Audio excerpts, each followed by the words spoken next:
Hi friends. சென்னையில் வேலை பார்க்கும் இளைஞன் தன் கிராமத்திற்கு சென்று, நான் சென்னையில் ஒரு வீடு வாங்கப் போகிறேன், 5,00,000 பணம் வேண்டும் என்று தன் தந்தையிடம் கேட்டான்.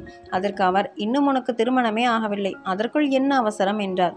இப்பொழுது வாங்கினால் 30 லட்சத்தில் வாங்கிவிடலாம், பிறகு வாங்கினால் குறைந்தது 60 லட்சம் தேவைப்படும், தினம் தினம் விலை ஏறிக்கொண்டே போகிறது என்றான்.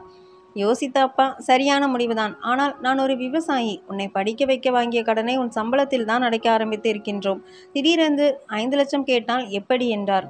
நமது விவசாய நிலத்தில் ஒரு பகுதியை விற்றுவிட்டு இங்கு வாங்கிய கடனை அடைத்துவிட்டு மீதமுள்ள பணத்தில் சென்னையில் வீடு வாங்கலாம் என்றான் அவன். 5 லட்சம் கொடுத்துவிட்டு மீதமுள்ள தொகைக்கு என்ன பண்ணுவாய் என்று கேட்க, மகன், அதற்கு வங்கிகள் கடன் தரும், அந்த கடனை மாத தவணை முறையில் 20 வருடத்திற்குள் செலுத்தி விடலாம் என்றான். வீடு எப்படி இருக்கும் என்று அவர் கேட்க, 300 வீடுகள் கொண்ட அடுக்குமாடி குடியிருப்பு, சகல வசதிகளும் இருக்கும், அடுக்குமாடி என்றான் அவன். அவர் முகம் மாறியது. ஆனால் மகன் ஆசைக்கேற்ப ஒரு பகுதி விவசாய நிலத்தை விற்று வீடு வாங்க பணம் கொடுத்தார். வீடு வாங்கிய பின்பு அப்பாவை சென்னைக்கு வாருங்கள் என்றான். அவரும் புதிய வீட்டை பார்க்க மிகுந்த ஆசையோடு வந்து சேர்ந்தார்.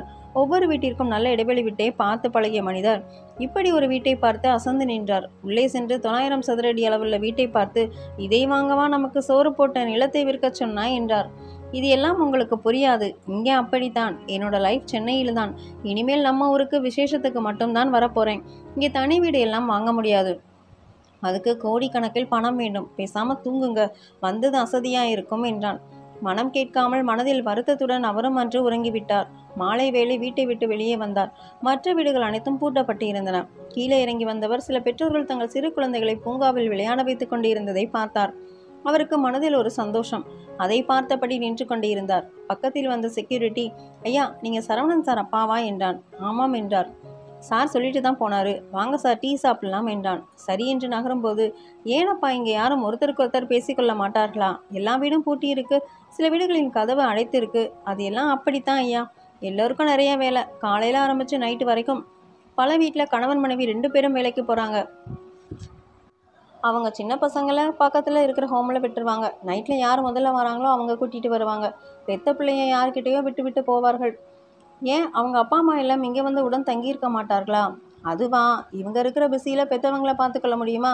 அதனால் ஒன்று அவங்க சொந்த ஊர்லேயே இருப்பாங்க, அல்லது இவங்க அவங்கள முதியோர் இல்லத்தில் சேர்த்து விட்டுருவாங்க. இதை கேட்ட ஆச்சரியத்தில் பெரியவன் நின்று கொண்டு இருக்க அவன் தொடர்ந்து சொன்னான், இதோ போறாரே சேகர் சார், அவர் உங்கள் வீட்டுக்கு எதிர்த்த வீடு தான், இப்போ கூட இவர் தன் பையனை சைல்டு கேர் ஹோமிலிருந்து தான் கூட்டிகிட்டு வராரு. திகைத்து போனார் பெரியவர். தன் மகனிடம் எதுவும் கேட்காமல் ஒரு வாரம் பல்லை கடித்து கொண்டு இருந்தவர் ஒரு நாள் மாலை கீழே நின்று கொண்டு இருக்கும்போது பக்கத்தில் வந்த சேகரை பார்த்தார். என்ன தம்பி, ஆச்சரியமா இருக்கே, இன்னைக்கு வேலை இல்லையா? இல்லையா, லீவ் போட்டுட்டேன், எதுவுமே பிடிக்கல, கொஞ்சம் ரிலாக்ஸ் பண்ணலாம்னு. ஓஹோ, சரி சரி, எங்கே உங்கள் மனைவி? அவளுக்கு செகண்ட் ஷிஃப்ட், வர நைட்டு 12 மணி ஆகும், அது வரைக்கும் நான் பையனை பார்த்துக்குவேன், அப்புறம் காலையில் நான் வேலைக்கு போயிடுவேன், அவள் வீட்டு வேலையெல்லாம் முடிச்சுட்டு பையனை பக்கத்து ஹோமில் விட்டுட்டு வேலைக்கு போயிடுவாள். அப்போ நீங்கள் 2 பேரும் பேசிக்கவே மாட்டிங்களா? சண்டே மட்டும்தான் பேச முடியும், அதுவும் அவளுக்கு 3வது ஷிஃப்ட் நைட்டு 10 மணிக்கு போய் காலையில் 6 மணிக்கு வருவாள். அப்போ ஒரே தூக்கம்தான். அன்று சாயந்தரம் ஏதாவது ஹோட்டலுக்கு போய் சாப்பிட்டுட்டு வருவோம்.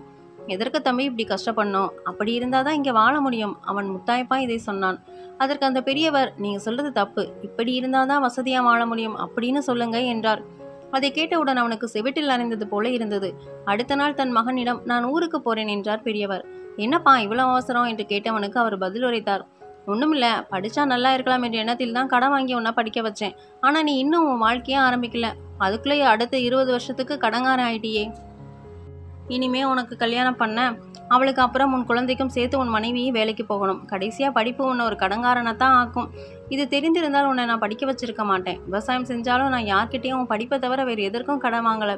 இனிமே உன் வாழ்க்கையில் நிம்மதியே இருக்காது என்பதை நினைக்கும் போது கஷ்டமாக இருக்கு. மீண்டும் திரும்பி வருவா என்ற நம்பிக்கையுடன் கிளம்புகிறேன் என்று தனது கிராமத்திற்கு புறப்பட்டு சென்றார் அவர். அவருக்கு எப்படி தெரியும் இந்த சென்னை வாழ்விற்கு என்ட்ரி மட்டும்தான் உள்ளது, எக்ஸிட் கிடையாது என்று? இது சென்னை வாசிகளுக்கு மட்டுமல்ல, சொந்த ஊரை விட்டு பிழைப்பு தேடி ஓடி உலகின் எங்கெங்கோ மாட்டிக்கொண்ட அனைவருக்கும் பொருந்தும்.